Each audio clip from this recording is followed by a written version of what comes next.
Que agora sim a gente vai falar desse código de ética que o presidente do Supremo Tribunal Federal, Edson Fachin, quer criar para disciplinar a conduta dos ministros da Corte e também de magistrados de tribunais superiores aqui no Brasil. A ideia do Fachin é aprovar essas novas orientações em duas frentes. Uma no Supremo, com regras que valeriam, portanto, para os ministros, do Supremo, os 11 ministros da Corte, e também um código de ética no âmbito do Conselho Nacional de Justiça, que aí pega os demais tribunais. Aí eu estou falando de STJ, que é o Superior Tribunal de Justiça, o TST, que é o Tribunal Superior do Trabalho, o STM, que é o Superior Tribunal Militar. E por que isso, guris e os ouvintes? É porque tem causado constrangimentos constantes ao Supremo Tribunal Federal a participação de ministros em eventos, dando palestras, recebendo cachês.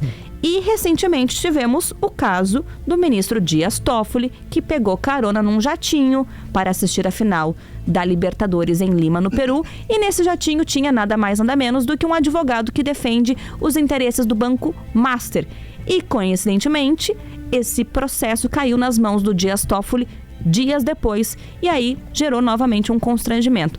Gabriel, como tu falaste há pouco, são apenas alguns anos de atraso pra gente ter esse código de ética, né? É isso, né, Mari? Assim, o que me incomoda é que a ética não precisa estar prevista em artigo de lei nenhum. A ética é uma coisa que ou tu tem ou tu não tem. E pelo que a gente tem visto recentemente, quase todos os ministros do STF não têm. Todas as profissões têm códigos de ética, né? A gente tem um código do jornalismo, dentro da RBS temos o código da empresa.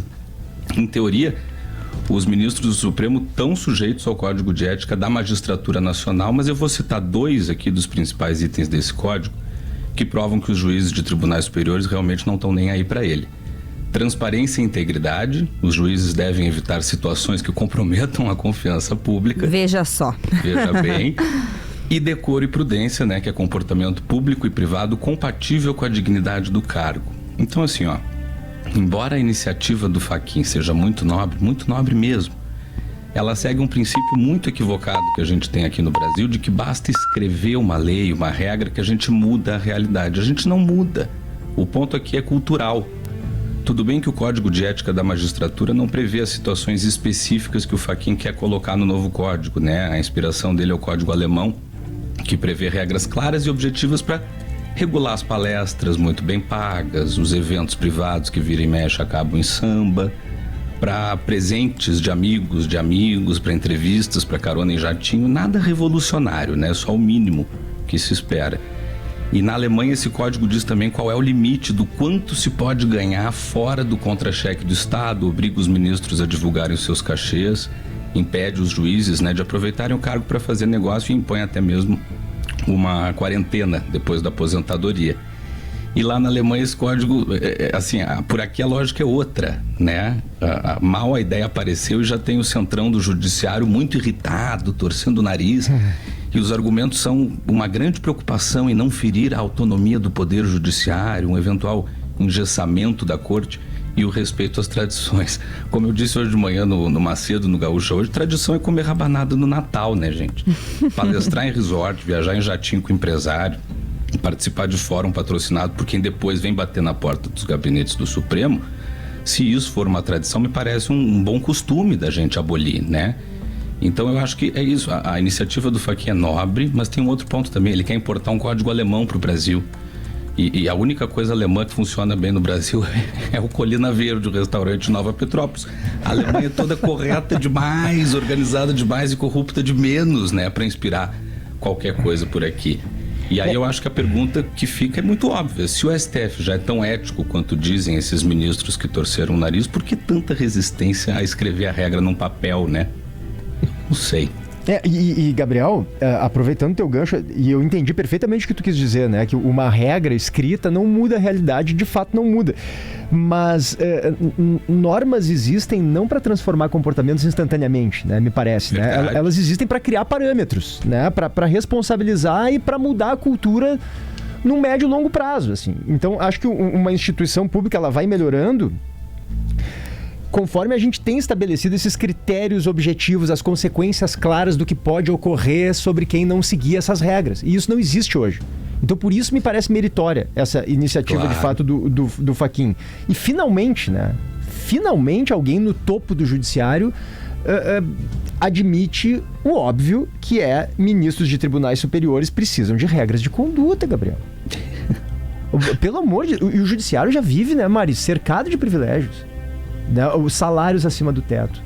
Esses auxílios estapafúrdios, né, que a gente frequentemente, infelizmente, publica, que desafiam qualquer lógica, férias de 60 dias, são uma série de blindagens informais e formais. Né, dos cardápios, as licitações dos cardápios. Então, assim, é um poder que sempre operou com uma liberdade e com uma falta de transparência monumental. Então, a iniciativa do Fachin, ela soa quase que como um gesto de sanidade democrática, sabe? Isso mesmo. Impor limites. Definir o que pode e o que não pode. E não faltaram sinais, né, de que isso é necessário. A Mari mencionou o episódio do Toffoli, agora viajando em jatinho de empresário, tu também falaste sobre isso. Essa coisa estapafúrdia de novo do Gilmar Mendes, querendo blindar, impedir a possibilidade de impeachment, porque é isso que ocorreria na prática, né? O impeachment se tornaria algo inalcançável se essas normas, né, que o Gilmar Mendes apresentou forem de fato... Para lembrar, né, o que o Gilmar fez. Levadas a cabo. Até semana passada, qualquer cidadão poderia protocolar no Congresso um pedido de impeachment contra um ministro do Supremo. E aí, numa decisão monocrática, uma decisão individual, Gilmar disse não. Agora, só quem pode protocolar um pedido de impeachment é o Procurador-Geral da República. Que é um cara subordinado ao presidente. Não tem o menor cabimento isso, não tem pé nem cabeça. Eu conversei com vários juristas sobre isso e nenhum deles achou que era razoável essa medida. Então, o que eu quero dizer, Gabriel, eu fico triste porque o Supremo, ele foi fundamental para evitar uma ruptura institucional no Brasil. A democracia brasileira foi escorraçada nos últimos anos por vários grupos, né? Houve uma tentativa clara de romper com a normalidade institucional. E o Supremo foi fundamental para que se mantivesse essa estabilidade democrática no Brasil. Mas não são raros episódios que botam o judiciário no centro de uma desconfiança da população que é absolutamente legítima. Então o que o Fachin está fazendo é preservar minimamente essa possibilidade de que, olha só, desculpe, nós temos um poder sim que presta algum tipo de esclarecimento, que presta algum tipo de contas para a população, porque hoje não presta nenhuma, né, Gabriel? Nada. Eu não sei se eu fui claro, PG, não pelo que tu disseste agora, mas porque eu estava vendo os comentários aqui, o pessoal está dizendo que eu estou defendendo a carona de jato do Dias Toffoli, pelo amor de Deus, gente. Não faz nenhum sentido interpretar assim, Gabriel, não te preocupa. O que eu estou falando só é que a ética é justamente uma coisa que deveria ser condição sine qua non para ser o ministro do Supremo. E eles avaliam mesmo que não houve nenhuma quebra de decoro nessa carona. O Toffoli fala na maior naturalidade. Viajei, mas nós não falamos sobre o processo. O que é isso, gente?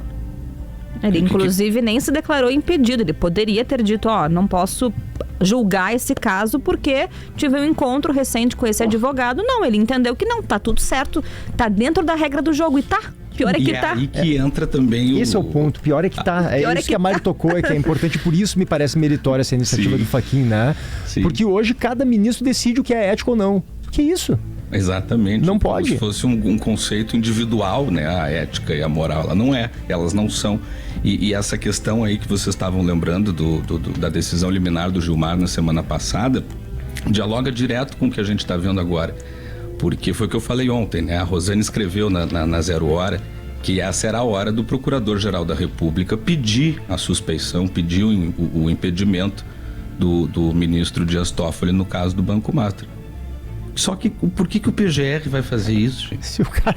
Se o cara vai entrar agora no Supremo também. Entendeu? É uma coisa inacreditável. A Procuradoria... Foram 3 tentativas recentes, que eu me lembro, todas do Rodrigo Janot, né, o procurador do Bambu, que ele tentou 2 contra o Gilmar e uma contra o Alexandre de Moraes. Eu acho que foram as 3 contra o Gilmar. Eu não vou lembrar, mas as 3... Porque o que acontece? O PGR pede a suspeição do ministro. Quem tem que responder sobre a suspeição primeiro é o próprio ministro. E se ele não se declara suspeito, aí os 10 colegas têm que decidir. É uma corte corporativista, nunca vai dar em nada. Bom, veremos os próximos capítulos, lembrando que se eventualmente isso avançar, aí teria que ter uma votação, uma sessão administrativa dos ministros e tem que garantir pelo menos 6 votos a favor, mas é um processo que está só começando.